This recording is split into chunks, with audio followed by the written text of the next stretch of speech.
God told the king of Israel not to have a lot of horses, wives, or silver and gold, not to rely on the powers that the worldly kings seek. That is why Joshua and David also cut the tendons of the horse's hind leg. It is the distinction between living in the world and relying on the power of the world, or living in the same world but relying on God.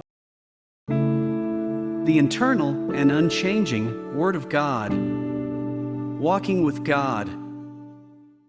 The Bible that transcends time, Walking with God, Part 23. Holy and distinguished. In the Bible, God tells His people to be holy. Speak to the entire assembly of Israel and say to them, be holy because I, the Lord your God, am holy. Consecrate yourselves and be holy because I am the Lord your God. Keep my decrees and follow them. I am the Lord who makes you holy. You are to be holy to me because I, the Lord, am holy, and I have set you apart from the nations to be my own. But we know, even though we are saved, we are neither holy nor can we ever be holy. So we need to find the meaning of holiness in the Bible. Only then can we live the holy life described in the Bible. Meaning of holiness. Holiness in the Bible is not a change of essence. The Bible declares the state before we were children of God as such. As for you, you were dead in your transgressions and sins, in which you used to live when you followed the ways of this world and of the ruler of the kingdom of the air, the Spirit who is now at work in those who are disobedient. All of us also lived among them at one time, gratifying the cravings of our sinful nature and following its desires and thoughts. Like the rest, we were by nature objects of wrath. But because of His great love for us, God, who is rich in mercy, made us alive with Christ even when we were dead in transgressions. It is by grace you have been saved. That's right. Of course, we were children of wrath by nature, who followed the way of the world and followed the lusts of the flesh. But because of God's love and His grace, we have been resurrected and saved with Jesus Christ. However, this is change of status, not a change of essence. After salvation, we undergo a change of character through the fruit of the Holy Spirit produced by the Holy Spirit, but a complete change of essence, a change of holiness,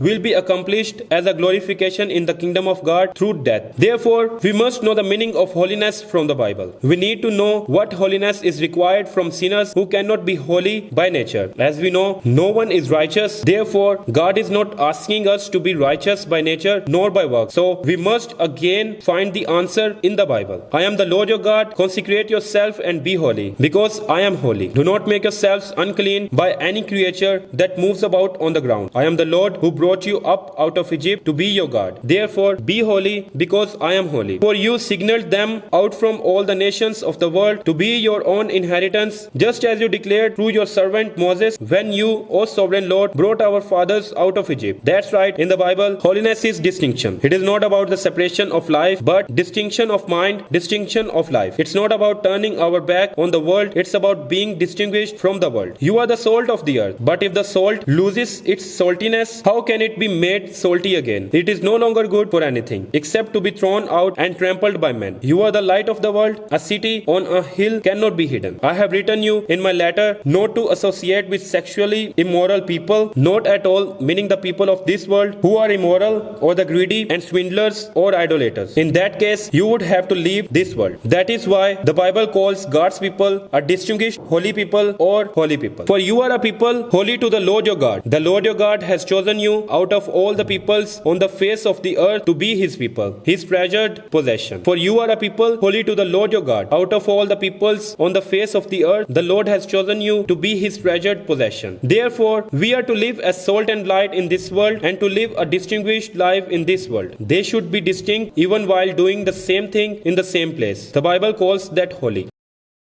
Distinguished people.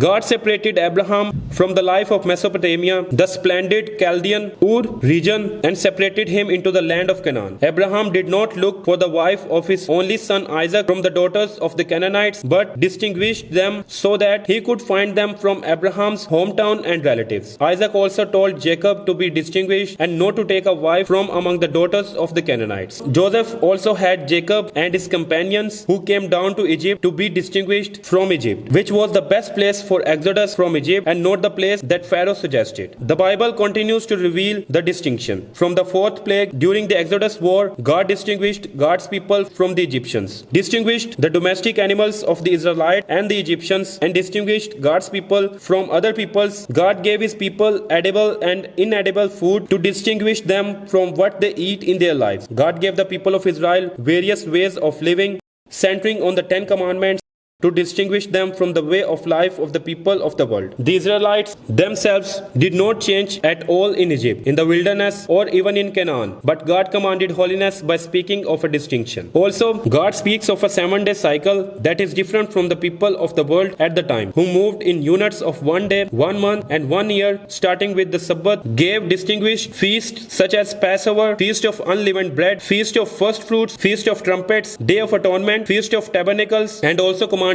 a way of life that was distinguished from the people of Israel and the world. He even instructed the tabernacle to offer sacrifices only as God had commanded, thus distinguishing it from the adultery and mixed sacrifice of the world. God forbade the people to sow the 2 kinds of seeds on the field, not to wear clothes made of 2 materials, and not to eat blood or fat. Even at the time of his return from captivity, Ezra kept the distinction of holiness by separating those who had married Gentiles, and Nehemiah rebuked and beat the people who were married to the Gentiles even by pulling their hairs. If the temple was built centering on Zerubbabel, it is in the world through Nehemiah, but the reason why the wall must be built is to distinguish the temple from the world. It is saying that God's people will be distinguished from the world by sending and calling the people of Israel from Egypt, which started with Jacob and his companions. And the distinction of that calling leads to the calling of God's people to come out of this world, Babylon. Esther and Mordecai lived distinguished lives as God's people in Persia during captivity, not even in the land of Canaan, and suffered hardship because of their distinguished lives. But God kept them in God's way. Daniel and his 3 friends, Shadrach, Meshach, and Abednego, should have lived in the Babylon captivity without distinction from the world, but they lived a life distinguished from the world, and that distinguished life brought suffering, going into a furnace and a lion's den. But God protected God's people who kept their distinction for the sake of holiness, because it was the holiness that God commanded. The distinction of holiness is not separation. Biblical holiness is not holding on to the world in the world, but turning their backs to the world toward God and living a life the world cannot handle. Who brought faith, conquered kingdoms,